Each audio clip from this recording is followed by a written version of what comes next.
the worst secret agent ever. That's the kind of secret agents we have in Canada. There's no budget here. Nothing. Have you seen our army? It's one plane. It's WestJet.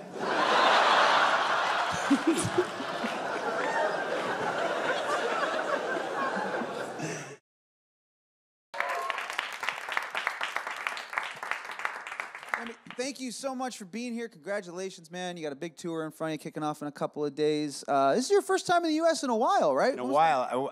Last time I toured here was 2011, so I'm excited. Oh. I'm excited to see how much the U.S. audiences have changed. Oh, how much the U.S. has changed. Yeah, I'm sure you've been keeping an ear open. A couple of things have changed since 2011. Yeah, they have. It's a slightly different place than it was before. I've watched the change of administration from France. It was crazy. It was. I remember I was in France watching the elections, and the day after Trump won, it was just quiet everywhere. Oh, man. And it's rare to hear the French people quiet. Yeah. I can imagine. Yeah. I think you could hear a pin drop around the world. Around the world, yeah. Happened. I'm curious to go from state to state, because this is the thing, is in the U.S., from state to state, culturally, everything is so different. So I'm curious. I'm going all over the states for the next couple months. Curious to see what the changes are. There's going to be a lot of crying, a lot of sobbing. We've moved past most of that, but still there's some out there. Was that, that's something obviously you're curious about, you're excited for. Was that something in making the decision to come back to the States? Was it purely schedule and you finally could do it? Or was it you looked around, you saw what was going on, and as someone that celebrates multiculturalism, you were like, I could say some stuff. Yeah, I can get over there. Two reasons. One was I toured France and Canada for the last 5 years. So I've been busy doing that, like 4 to 6 shows a week. So as soon as the tour was over in Canada and I started launching my French career, I still had half the year where I wanted to go back and do other parts of the world.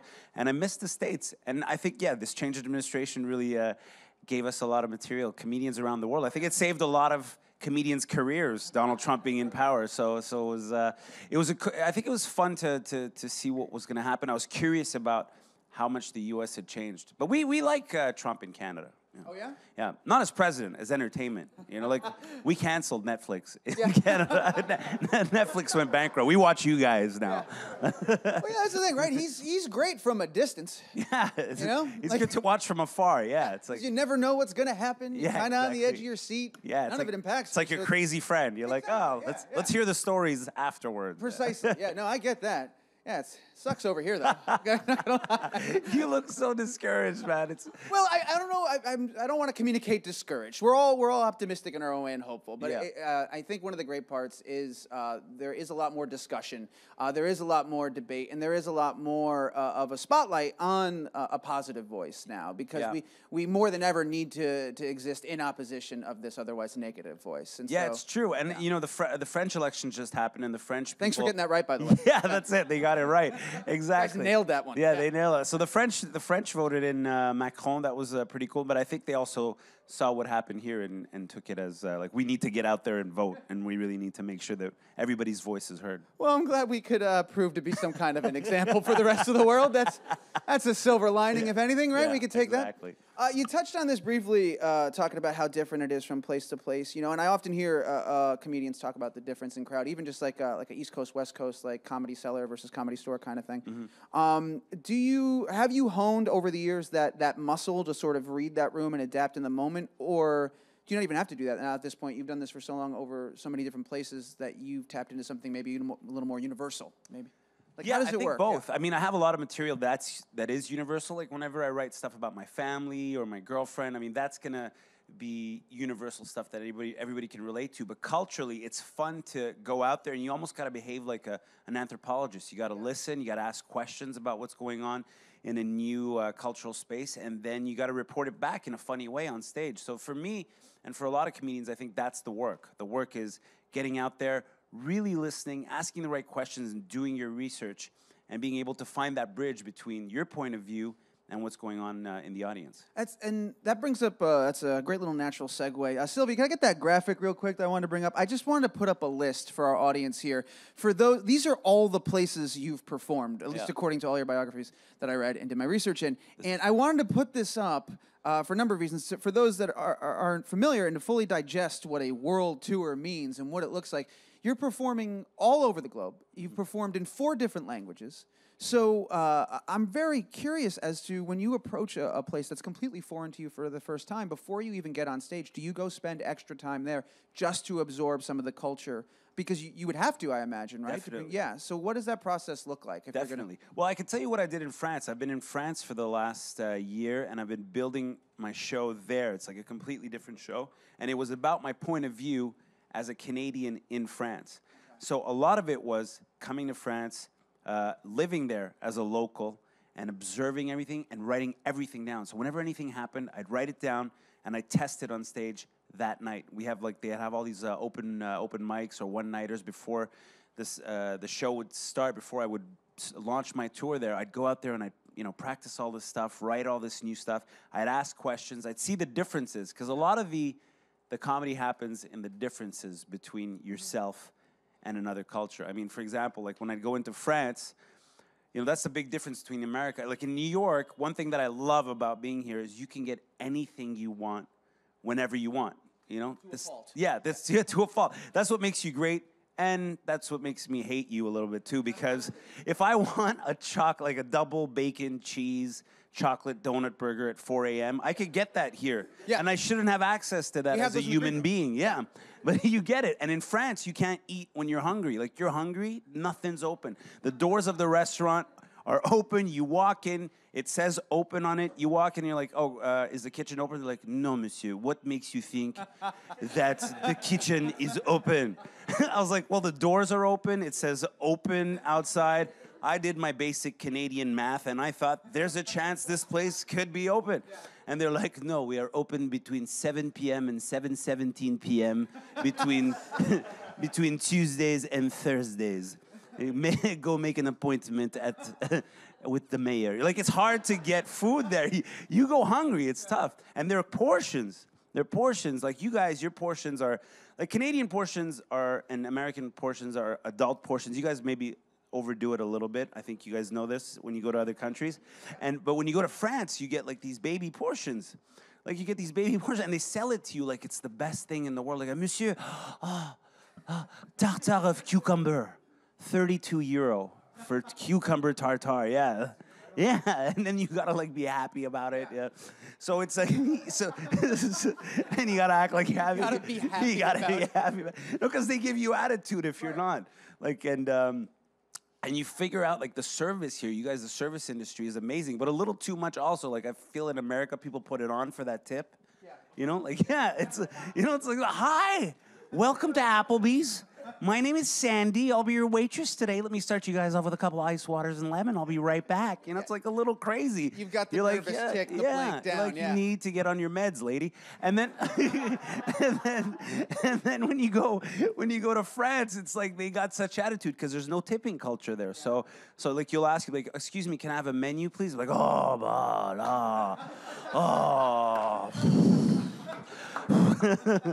he wants a menu. You want a chair also, monsieur? Like just crazy.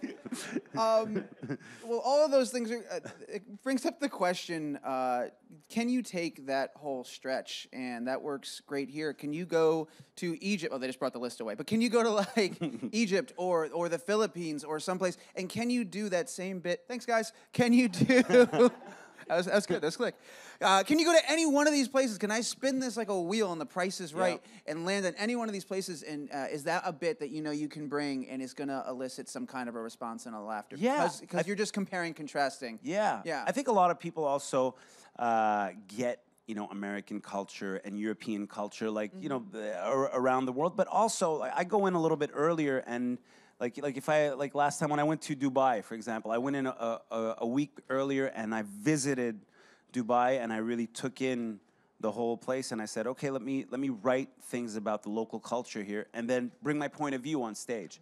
And so they appreciate that outsider's perspective, because sometimes things that we take for granted that become wallpaper, people from the outside can pinpoint, and their point of view becomes funny as well about it. I mean, I'm sure, like I just talked about how, when I come to America, the service is so amazing, but a little too much. People started laughing. They're like, oh, yeah, he's right. But we didn't notice we noticed a long time ago, but we didn't think about it on a daily basis. It's good to have some. Yeah, we normal now. Yeah, exactly. That's what normal looks like. That's what normal looks like. Is this poor person on the edge, just blinking at you and smiling wildly? Yeah, exactly. That's totally normal. Exactly. So so same thing with every other place that I've been to. India. When I went to India, I would talk about the India that my parents sold me. You know, this utopic India that they left in the 60s and the real India of today, the real picture. So the contrast, I think a lot of the comedy happens in those cultural differences and that space between two different cultures. You, speaking of finding that space and bridging those gaps, going out there, doing your research and getting prepared, is there any level of preparation that can make you less nervous or less intimidated when you're walking into a completely foreign area, especially if you're performing in not your native tongue, right? You're performing comedy in 4 languages. No. Not all in one show, I believe. Right? No, I have done it once. You did all 4 in one show once? In one show in Montreal. I did it for the Indian community in Montreal who are fluent in English, French, Hindi, and Punjabi. So I just did it for them. It was a very small crowd. It was a very 30 small, people, but they loved it. They loved it. Finally, for me. And a couple of people came, like my Italian friend came. He's like, I didn't know it was this kind of show, man. Like, and then he showed up. He's like, I didn't understand half of it, but it looked funny, though. I looked at the audience, and he's like, it looked funny.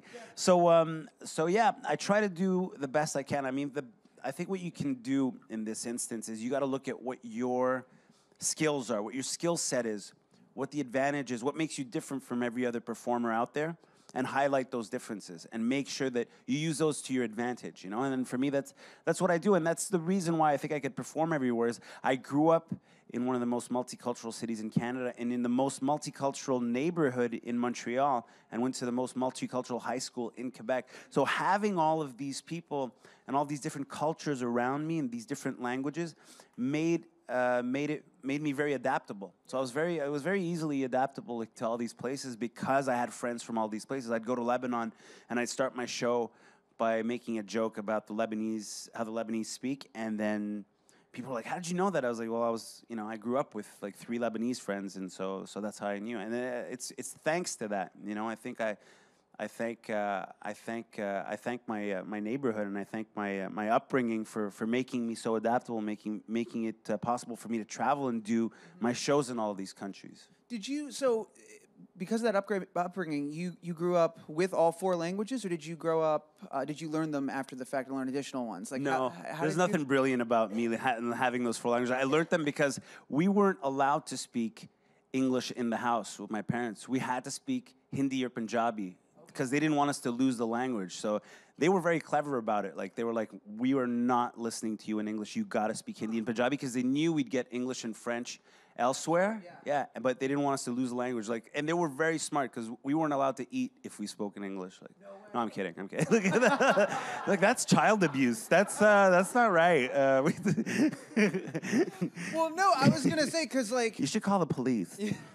I speak 1 language, English, and barely. So, like, looking at you, like, yeah, I'm just getting a handle on this thing, man. I'm just locking it down in my 30s. I'm I'm starting to get it now. Yeah, I'm forming complete sentences. Yeah, full sentences, it's working out. Yeah. But yeah, I look at you, someone 4 languages, you pretty much are a superhuman in my eyes. This ability to do this, because, like, all right, so in high school I learned Spanish. I kind of knew that for a little bit. A couple years ago I learned Italian. But if you don't keep up on it, if you don't use it, you lose it. It kind of fades away. But having grown up with it, are you the same way with your 4 languages? If you don't do an act in Punjabi, do you lose that little bit, or is it because you grew up with it? It's in you forever? No, you gotta keep being active with it. I think for me, it's like the immersion of it makes me better. Being in France made my French even better than it was.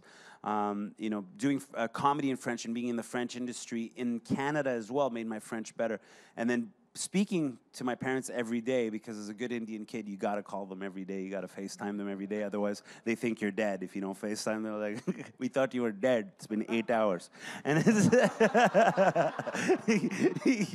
you got to call them every day. So just having that, being fully immersed in it is what makes it possible. And I think that's the key. I think for me, it's being curious about other cultures. You have to have that curiosity about wanting to know about different cultures. I think, that's very important. That, I think, makes you grow in every way. And in any field, if you guys are working in any field, this will give you an advantage. Like, if you're working in any business and you got to go do business in China or Japan or Lebanon, if you know their culture already and you know how to approach them, it'll just set you miles ahead of anybody else, you know? For sure. We're going to turn to audience Q&A in just a second. We've got a couple of seconds left, but I did want to ask you about what's your earliest comedy memory, like growing up? What's the first time you were exposed and you started to think, oh, man, this is what I got to do? I think the first time was Eddie Murphy Delirious. I think a lot of people know this. Eddie Murphy Delirious was probably the best special out in the 80s. And I think the first time that I saw that, my parents used to go to the Indian video store all the time, and then all they had was Indian movies, like Bollywood movies, and they'd always rent those. And they had like one English movie, and it was Eddie Murphy, a bootleg of Eddie Murphy Delirious. It was all bootleg. It was an illegal store. It was cash only. And it was they kept moving around. So, so I told my parents, I want Eddie Murphy. I want that, because we keep renting these Indian movies. I want that movie. And so we rented that, and my parents didn't know what it was, and I watched it 6 times that day. And that's it. I knew that day when I was a kid. I was like, I want to do this. Did you do that thing where you start walking around the house reenacting your favorite bits and all that stuff? stuff? Oh my God, yeah. Well, well, do you remember Eddie, like your favorite? Was there one that you did ad nauseum that your parents were like, "Shut up, stop talking about ice cream"? Yeah, it was the ice cream with it. Yeah, the ice cream was. The ice cream was. Yeah, the ice cream, and his ice cream fell in the shit. Yeah, it was awesome. Yeah, that was a great bit. If you guys haven't seen Eddie Murphy Delirious, you gotta see it. It's go on watch Netflix it right now. Yeah, it's one of the greats. It's up I think there. I lost them at videotape. They're like, what? What's a videotape? It's on Netflix. I think it's on Netflix now as well, so you can get it on Netflix. Yeah, it's one of those, if you're at all even the mildly, like, littlest bit into comedy, that is a prerequisite. Like, you have to watch that special. It's one of the all-time greats. We're going to turn it over for audience Q&A. Also, Sylvia, if we can get the tour dates back up, I just want to put that up there for us while we're saying, oh, you guys are fast. All right, so let's go ahead. Let's turn it over. I think we've got one right in the front over here. Hello. Hi. Thank you for being here. Thanks. So how do you prepare before you go on stage to perform? What's your daily regimen? I try not to do too much that day. So it's all about the show. I try not to tire myself out mentally or physically. So that's my excuse for staying out of the gym, which is great. I try to get there like 5 minutes before the show, because I don't like to have the show. I don't like it to feel like work. I like it to feel like having a conversation with a bunch of friends. So I kind of show up right away, because a lot of times people backstage or in the green room will be more nervous about you being on stage than you are, and then they'll try to put that nervousness on you, and then you just catch that vibe. So I don't like doing that. I just like getting up on stage right away. So that's one of my things. And I don't like drinking the night before. I make sure that I don't drink the night before, because did you learn that the hard way? Yeah, I learned that the hard way. Something you used to do. I used to have a couple of drinks before going up on stage. It used to give me that courage, that liquid courage to get up. Yeah. And I made the mistake of being hungover and being on stage, and that never helps ever, because you're not forming complete sentences. You're like, you're slower than every Were you doing crowd work in that state too? Are you like trying to talk to people? Yeah, oh, dude. Oh, you got to skip crowd work. You got to skip crowd work. You have to be sharp as a tack. You have to be so sharp, and then you'll say the wrong thing in silence, and people are like, "Did we pay for this?" Yeah. So those are the main things. Everything else is like, it usually works out, and then I try to have a little bit of carbs before I get on stage, just for energy, because you don't want to have that drop. So that's pretty much it. I have it's pretty serious. It's pretty boring, my regimen, but it's good. It works. Don't drink. Show up 5 minutes early. Eat a big bowl of pasta right on stage. That's it. There you go. Perfect. Take that to the bank. Yeah. All right. Next question is right here. Hey. Hey. So I was at a talk with Hassan Minaj recently, and he was talking about enjoying the process. Not just being on stage and enjoying getting the laughs. How much do you just writing jokes and even bombing? Like he said, just love that whole process. Yeah, you have to do it.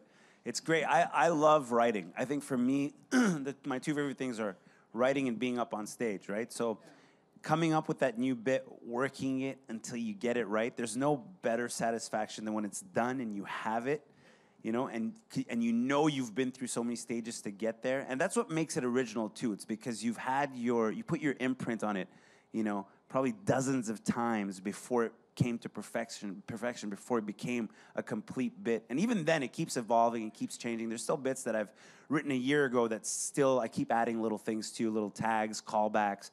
So yeah, that process is great, but it's also probably one of the toughest things because, you know, sometimes you'll struggle with a bit for weeks and weeks and months, and sometimes it'll go nowhere and you'll have to abandon it. And then I've had bits where I've worked on it for like months. I didn't have anything. I pushed it away. And then years later, I found a way to close it and figure it out. And I was like, why didn't I think of that before, you know? Or I've had 2 separate bits that I've been working on, and they didn't work on their own, but I've combined them, and then it became gold. So yeah, it's a nerve-wracking process. It definitely makes you neurotic, but it's worth it in the end. Yeah, it's fun. Yeah, once you landed that payoff and that achievement, there's like a high that comes along with that. Yeah. You know, I'm curious. Like a lot of comedians, for them, it's like, oh, I want to get that HBO special, or oh, I want to write a new hour every year. That's my goal, or something like that. But I'm wondering for you, having achieved so much, I mean, with so many sold-out shows, so many huge things that have happened, especially in the last couple of years. What is, at this point, is your measure of success? I'd say for me, it's being able to do it every day. If I'm able to do it as much as I want, if I'm able to get up on stage and perform every day, if I'm able to, like if I have that option, I'm happy. For me, I think it's what I've always wanted, is just to be up on stage. I never did this to become an actor or become like some sort of superstar or anything like that. I wanted to do it because I love the process of writing and getting up on stage and having the option of doing it and not doing anything else. Because for the first 10 years, I had to do a lot of other things to fulfill this this hobby, as my parents used to call it, and then it became a career, you know. We have one more question. We're going to get to it in a second, but I'm curious. When did your parents come around on the hobby? No, they actually encouraged me right from the start. Oh, yeah? But in the beginning, it wasn't a paying job. You know, it wasn't. So they were hoping that it would work out for me, and I had the support at home. But it took me 10 years to get you know, sort of get my break, and be able to do this full time. And that's, I think, the measure for me, is to be able to do this. And that's my wish, is to have a career that's going to span, you know, 25, 30 more years.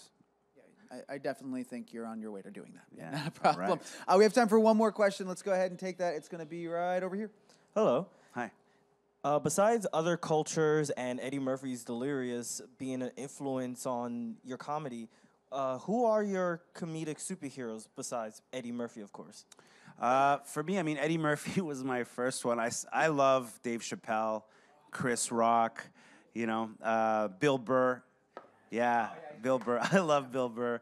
And I'd say I was also influenced by a lot of the Brits, you know, like Ricky Gervais, Sacha Baron Cohen, I love. And for me, I think all of those influences were very important in terms of, you know, the kind of comedy that I like, and the kind of comedy that I like doing as well, kind of stuff that I like writing. So for me, those were my influences. I mean, many more, but I think those are the main ones. How nice was it to have those fresh Dave Chappelle specials back after all this time? I know, but you know what? It's like I'm afraid to watch them. You know? You haven't watched? No, I'm afraid. Look at that scandalous over there. Did you see that? That was like a hip hop scandal too. It's like, what? They're wheeling that guy out on a stretcher right now. He has fainted. He cannot believe. that was like a hip hop hype man. What? That was incredible. I didn't. You know what? I want to watch them. Yourself. Yeah, I want to watch them, but I'm afraid to watch them because you know sometimes you have your heroes and you're like, oh, if I watch this, I'm gonna feel like a little kid. Yeah. You know, I'm gonna feel like whatever I'm doing, you know, isn't up to it. Yeah. So you're almost afraid to watch. I want to watch it, but I want to be in the right headspace. You gotta get ready first. I hear it. Yeah, and I need to clear my day so I can watch it, love it, get over it, make sure I get counseling, and then continue my career, you know? Well, What? What? To that end, continue your career, man. You're going to be busy. In a couple of days, you kick off this incredible tour. Guys, head over to sugarsammy.com to get tickets available at all of the dates across the U.S. I'm super excited for you, man. You got to come back when it's all done. I'd love to hear more about the experience and about how it was going across. Yeah, I'm back. I'll be back in New York in July to headline Caroline's. All right, we got to talk, man. Caroline's, that was a fun room. Okay. Awesome. Well, guys, join me one more time and thank you, Sugar Sammy, for being here.